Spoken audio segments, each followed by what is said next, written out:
What's up, everybody? It's your boy Carcino here.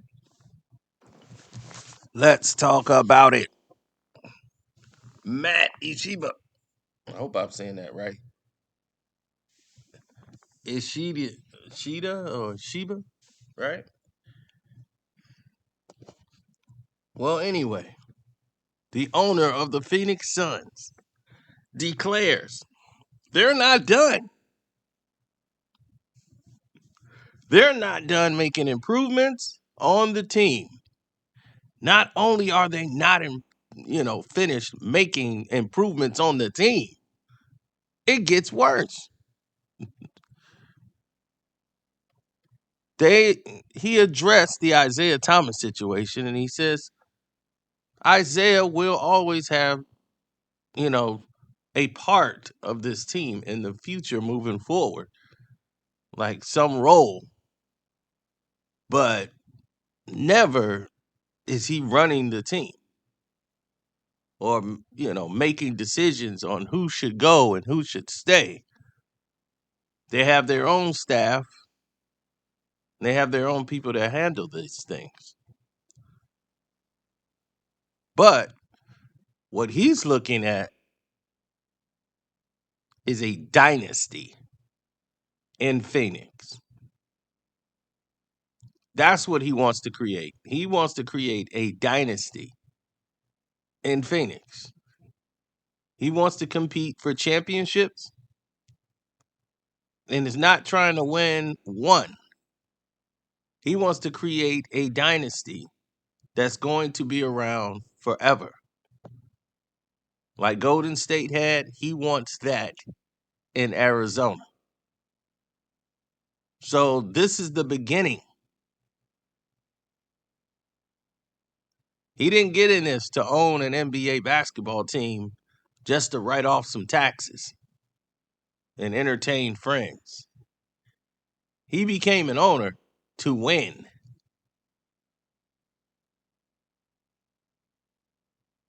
And maybe you guys are too close to it to see it.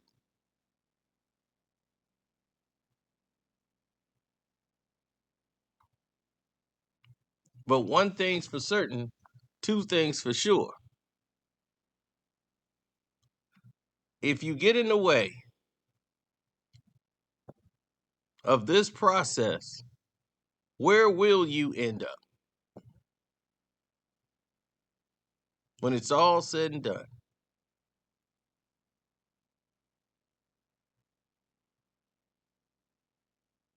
Well, that's going to be for a lot of people to explain. But the way we see it right now, the only way you're going to end up is on the wrong side of a boogie whip. Let's break down the Phoenix Suns. You have three real individual players, three ISO basketball players: Devin Booker, Bradley Beal, and Kevin Durant. So you got a you go, I go team. I don't know if Bradley Beal is going to be that facilitator like Chris was, but it was the best move to make at the time. You got a younger guy for an older guy, which doesn't really happen in this league. That somebody would trade a 38-year-old man and you get Bradley Beal. If that could happen, if you could trade a 38-year-old Chris Paul off your team to get a young Bradley Beal, you do it. You do it. Because, okay, that 38-year-old is going to give you what, one, two more years than in the playoffs? He's not available. Or he gets hurt. His body gives out by the time you get to the playoffs. So him playing 34 minutes a night, that's got to be over with, right?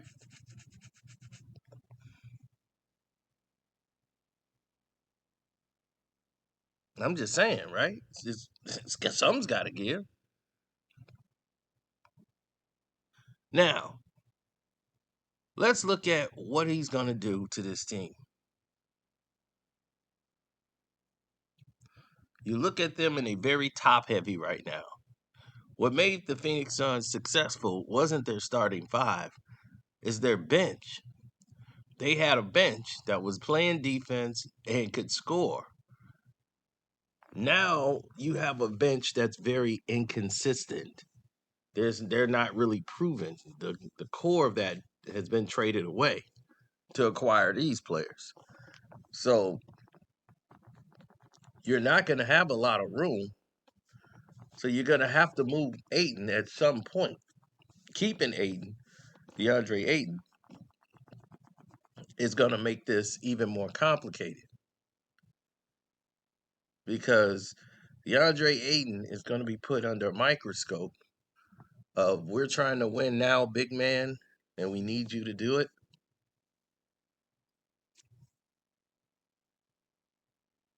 And everybody in the West is gunning to get to the NBA Finals. You got like 5, 6 teams gunning to go to the NBA Finals, like legitimately. If you look at the top rated teams to go to the NBA Finals, you got the sneaky Dallas Mavericks trying to get in there. You have the Lakers believe they got a shot to go to the finals.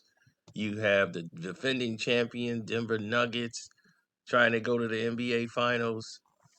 You have the Phoenix Suns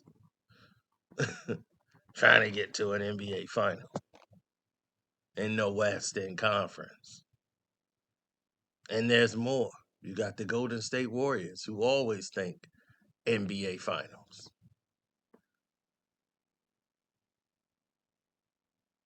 And then you got these newcomers that's hot. Sacramento Kings are here. They ain't fading away. That wasn't a fluke season. They're good. The Memphis Grizzlies with Ja Morant. They're in the mix. They feel that they're good enough to go to the top. Now, losing Dylan Brooks really going to put a hole on their defense. So we're going to see what happens when this is all said and done.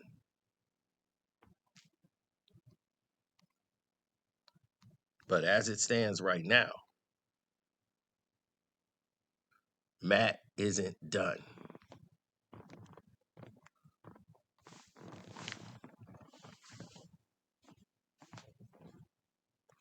Now,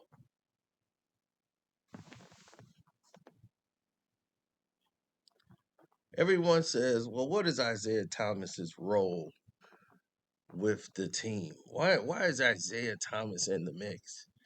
Well, Isaiah Lord Thomas III is the smartest man in basketball. So not only was he the greatest player ever, but the smartest player in basketball. So if he said it, you should probably do it. So I wouldn't even question anybody else.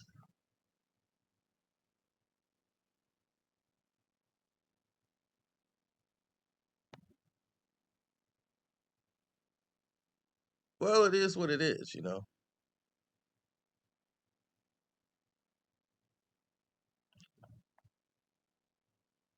People will always come up with an excuse to do what they was going to do anyway. Chris Paul was leaving anyway. That had nothing to do with Isaiah Thomas. They're not going to pay $30 million for a point guard. They were going to waive you or trade you. Duh. They did it in a way you can get your $30 million. To say, hey, we appreciate you, man. Let's do this in a way you can get your $30 million and we can get something out of it. So you can keep your whole money. Or we could just waive you. You get half your money, and then someone else is going to sign you for even lower.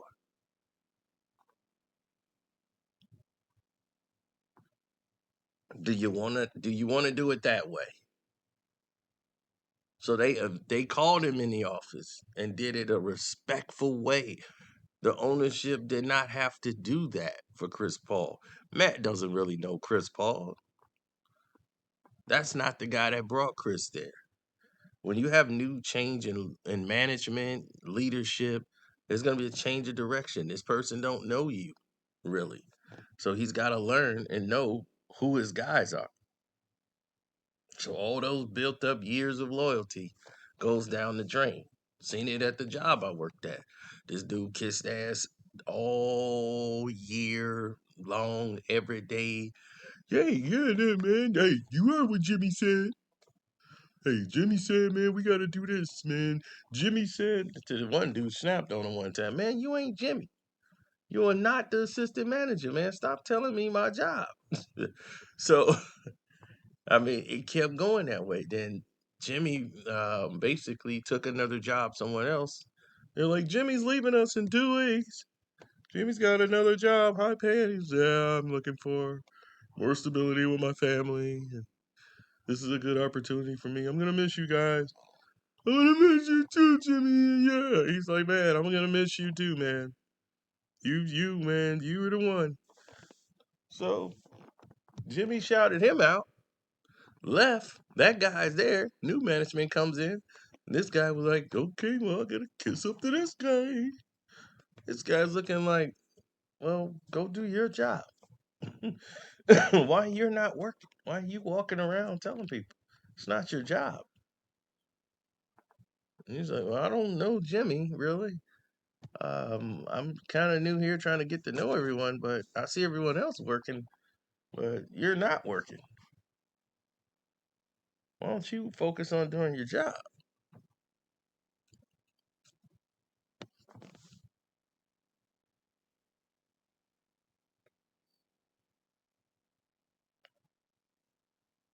So that's how that went. These guys wasn't focused on doing their jobs.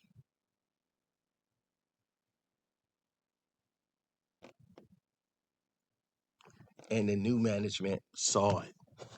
So all his butt kissing didn't save him. So all those years he built up collateral and stock he thought of kissing butt didn't work. Cause all they did was get a new guy and then you gotta start all over again. So same situation here. Same situation. So to blame Isaiah Thomas for Chris Paul's exit, that's weak on Chris Paul. And Isaiah Thomas will speak to you face to face, Chris. Oh, best believe that's coming. Now,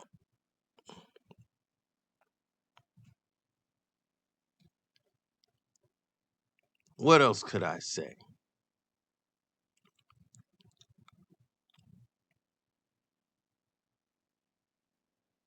I think that it is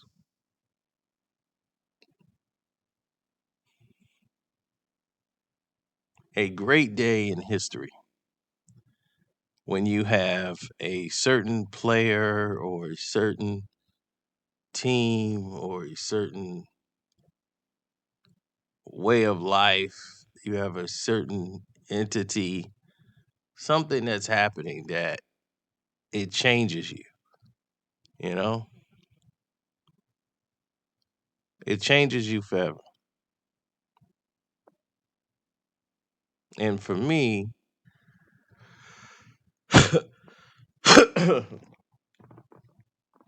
that happened once I saw the NBA moving in the direction of where all of these teams and players are basically moving around like they LeBron James. I'm not mad at them. I'm just pointing it out. They all moving like LeBron. So if they moving like LeBron and they bouncing from team to team, now the NBA wants to shut it down. But how you gonna stop it? Do you think the new salary cap is going to stop players from jumping from ship to ship? They're going to find a new workaround to make it happen. Because look at the Lakers now. They have all the pieces they need. People think to win an NBA championship, you need a bunch of high salary players in order to accomplish that. It's not true. Steph and Clay was not high salary. The Denver Nuggets was definitely not high salary. They had dedicated role players. They had Brown. We saw what Brown was doing with the Brooklyn Nets and how he played. So we knew what Brown was about. Bruce Brown. He was essential coming off the bench for Denver when they needed points down the stretch. Guys are stuck in the mud. He could take advantages of mismatches.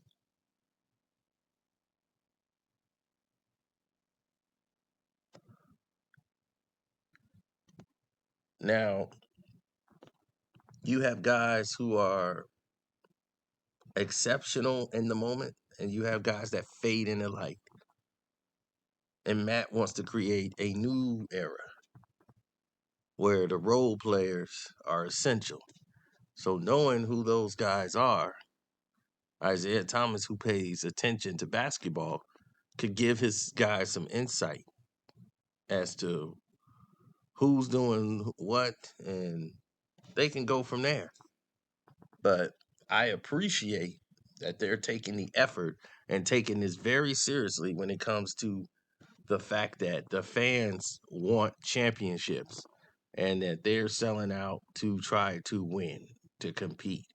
And they feel that they can compete with anybody, the Joker, anybody.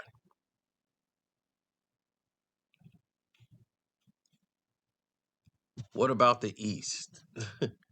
Well, the East is everybody's banking on the Miami Heat. Um, Paul Pierce saying that the Miami Heat will be a first round exit if they get Dame Lillard. I agree. I agree. I think that is the toxic Avenger if I've ever seen it. I think Dame is toxic. And I don't believe it's going to work. I think it's going to be a nightmare. But Jimmy Butler is a role player. I have agreed with Thomas. He is a role player. And that is as far as he's going to go.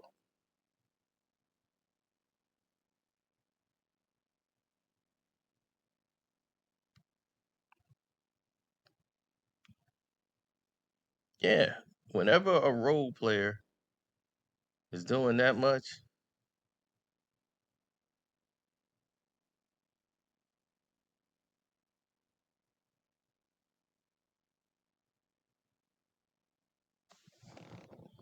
we're going to see and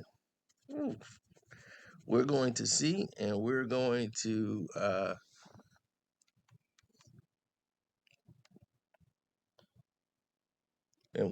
go from there.